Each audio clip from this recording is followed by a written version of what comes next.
Let's do the news. Let's do the news. So let's take a glance at Florida for the moment. Now, you remember the Matt Gaetz case. Matt Gaetz, underage, paying for underage women basically with a Vimeo account, working around with a tax collector and someone account. At the very least, he used to be a tax collector. But it was a friend of Matt Gaetz called Joel Greenberg.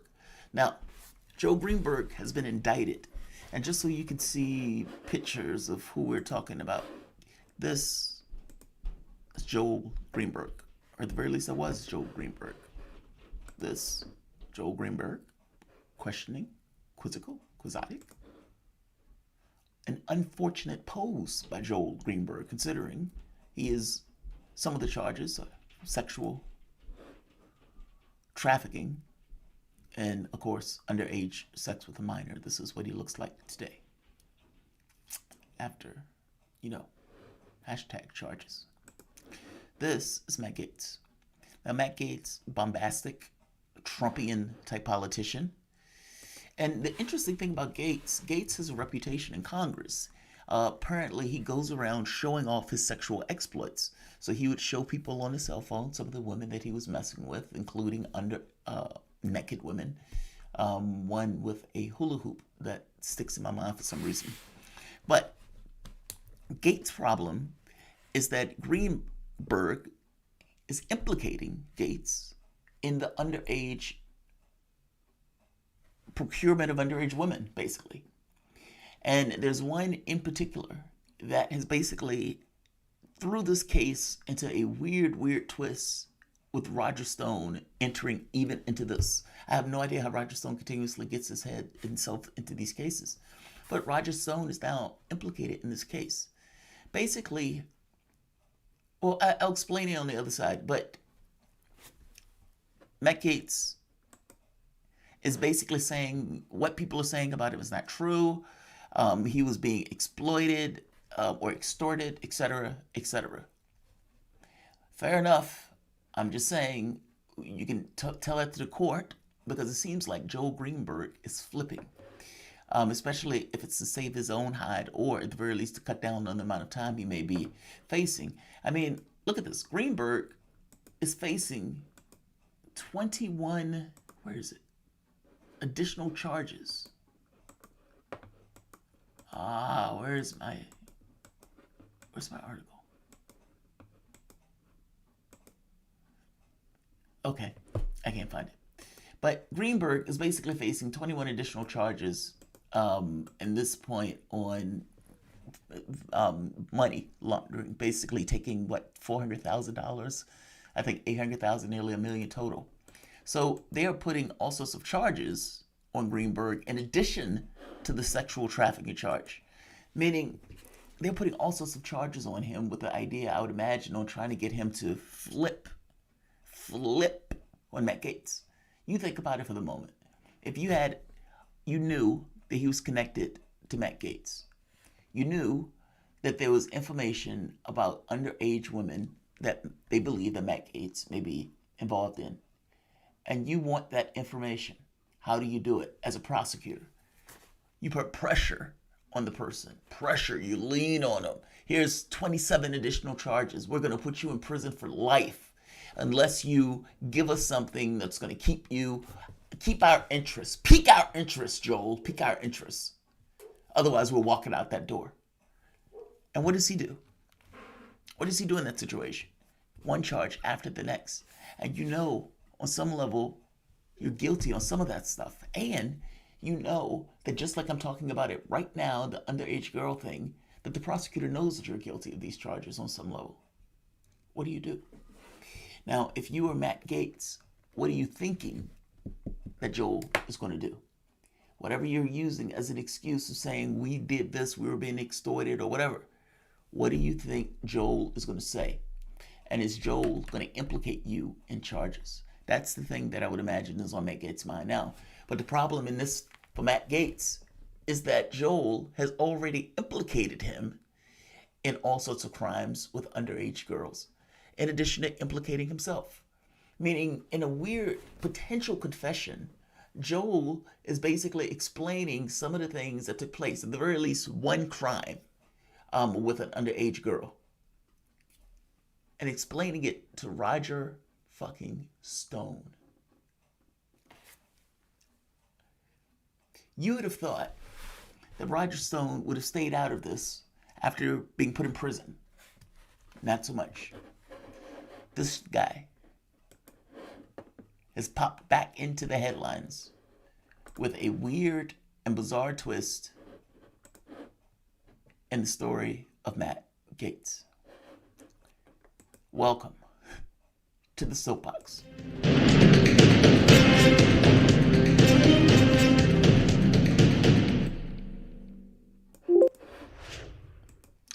My name is Jamarl Thomas. This is the Progressive Soapbox. Guys, if you dig this content, please like, share, and subscribe. You can always support this content through PayPal or Patreon. This content is brought to you by you, and I appreciate you for allowing me to do it. I'm not going to keep this long because I want to try to get one more in before I leave. But this is very weird, very bizarre. So right here.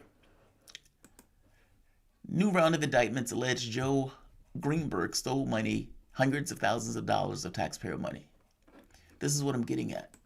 If you're a prosecutor and you're trying to get information out of a suspect, how do you do it? Well, you can't beat the devil out of them. What you can do is use threats. Threats oftentimes loom larger than what the actual consequences of those things are.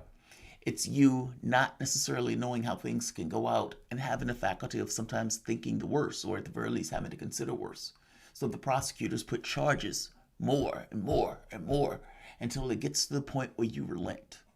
They do this all the time. It's the reason why so many people are more likely to take a lesser charge as opposed to the prosecutor putting massive amounts of charges on, and they roll the dice of them being sent to jail for a much longer time.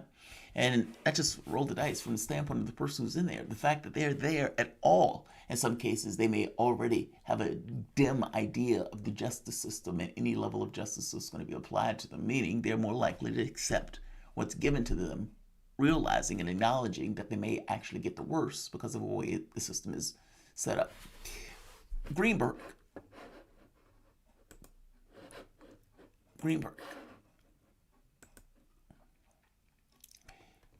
goes to Roger Stone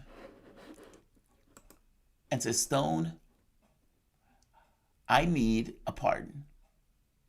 And I need you to help me get a pardon from Donald Trump. Now, text messages bear this out. And Daily Beast was the one that got their hands on this.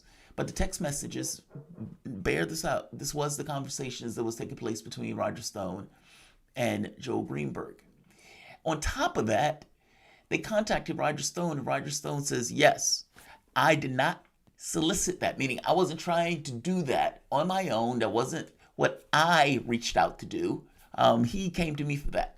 Now, Roger Stone, if successful, would have gotten paid, $250,000, if I'm not mistaken? And, yeah, $250,000 right here. A series of private messages starting late 2020, also recently obtained by the Daily Beast, shows a number of exchanges between Greenberg and Stone conducted over the encrypted text message signal and communication set to disappear. However, Greenberg appears to have taken screenshots of a number of conversations.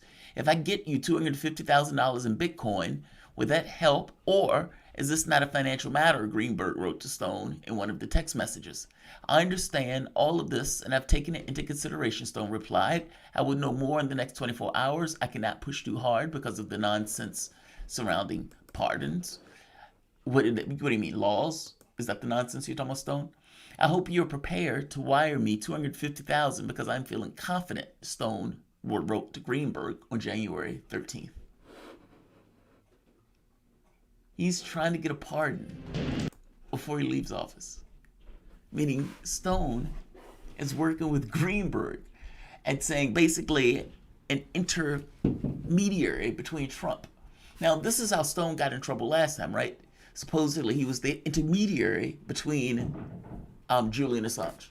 That Stone had a gateway to Julian Assange, which was a pathway to Donald Trump. And so the Russians were hitting Assange, then Assange was hitting Stone, then Stone would give information to Trump, and voila, you have your conduit. But what happened? Stone gets prosecuted, not for being a conduit, but for lying about being the conduit between those things.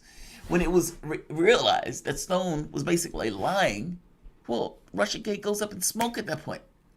But they still use Stone's prosecution not as a repudiation of Russiagate, which is what it is, but as an exaltation of it. That, see, here it is, he's getting prosecuted. Yes, he's getting prosecuted for not being what you claimed him to be. So here he is again, not learning from last time and popping up again here. This time, however, the text messages bear out the communications. Roger Stone bears out the communications. Now, this gets even weirder. How could it get weirder, Jay? Greenberg, supposedly, in writing out a rationale to get a pardon, spells out in long form his own guilt. And he implicates Matt Gaetz in that guilt. Supposedly, the way that they explain this and spin it, however this took place, but they try to make the basic point, or Greenberg says they hooked up with a young woman. They didn't know she was less than 17. They didn't know she was 17. They thought she was 19.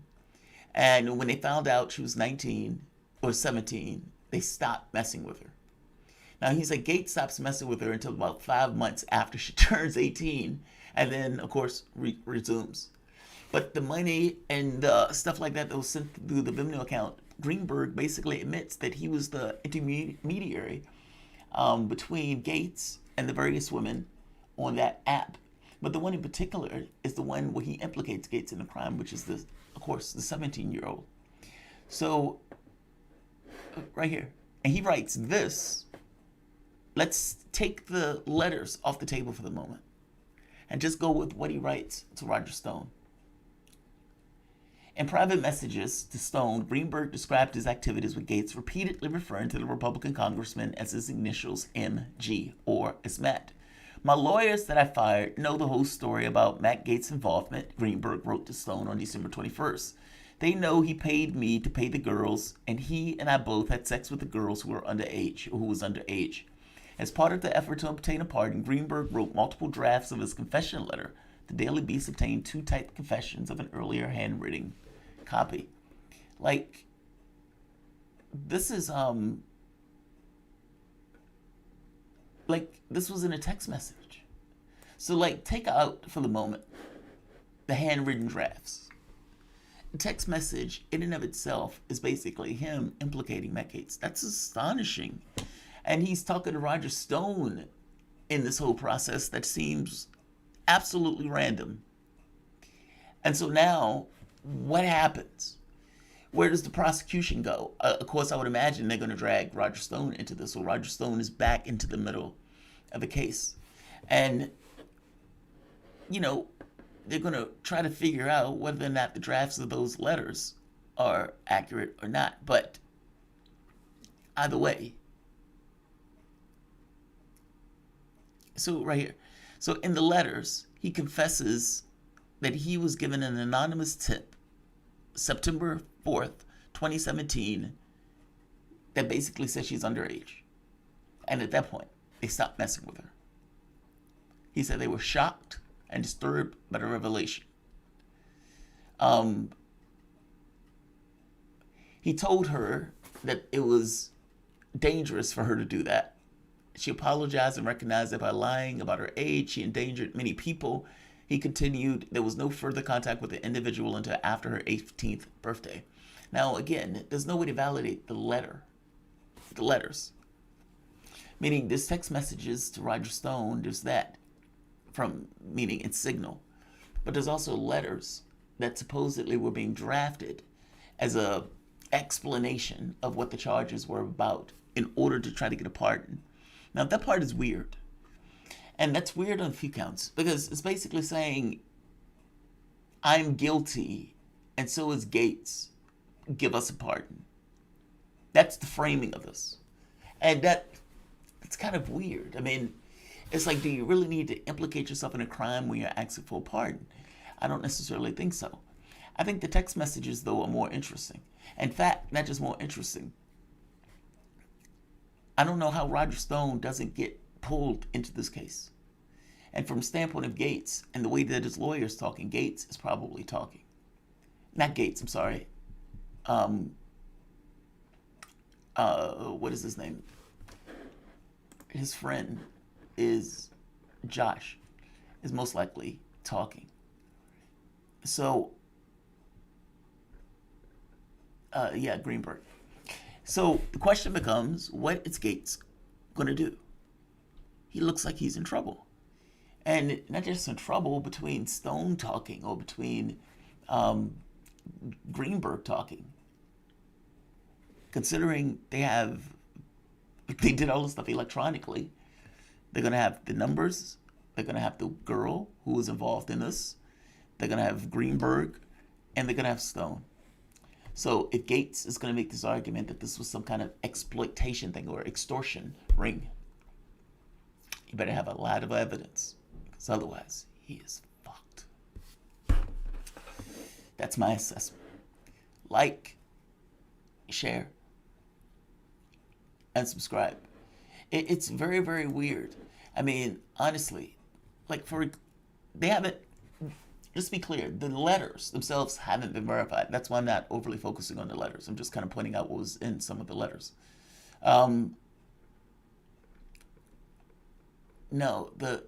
It's just the back and forth, the idea that Roger Stone is into this. Right here. Let's see, here's another one. I mean, it's just the idea that he's implicating Gaetz in these letters. That's all. It's just pretty wild.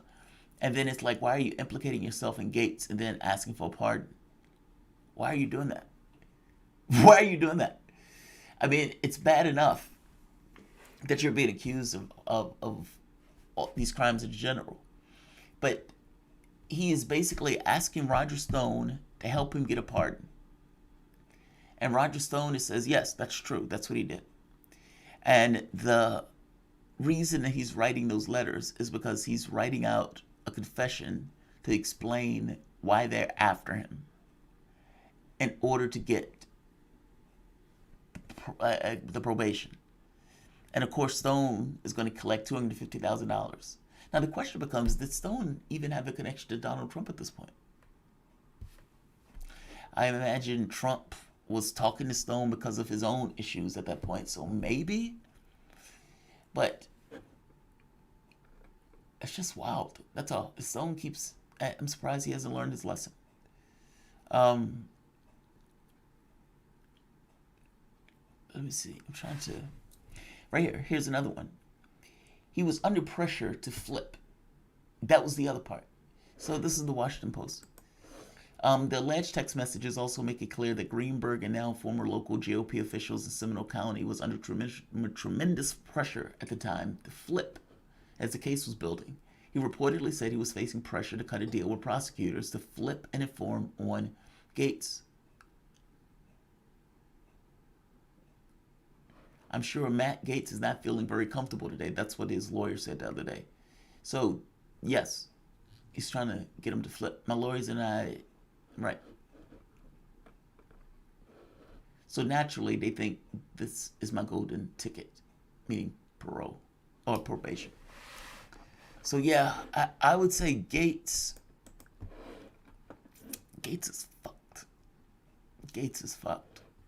Gaetz is thoroughly fucked. I don't know how extensive his relations with younger women were in the context of that app. But you only need one. And the fact that they basically did all of that stuff electronically, you can basically track who it was, when it was, how old she was at the time it took place. Yeah, Matt Gaetz is fucked. Like, share, subscribe. Roger Stone hasn't learned his lesson yet.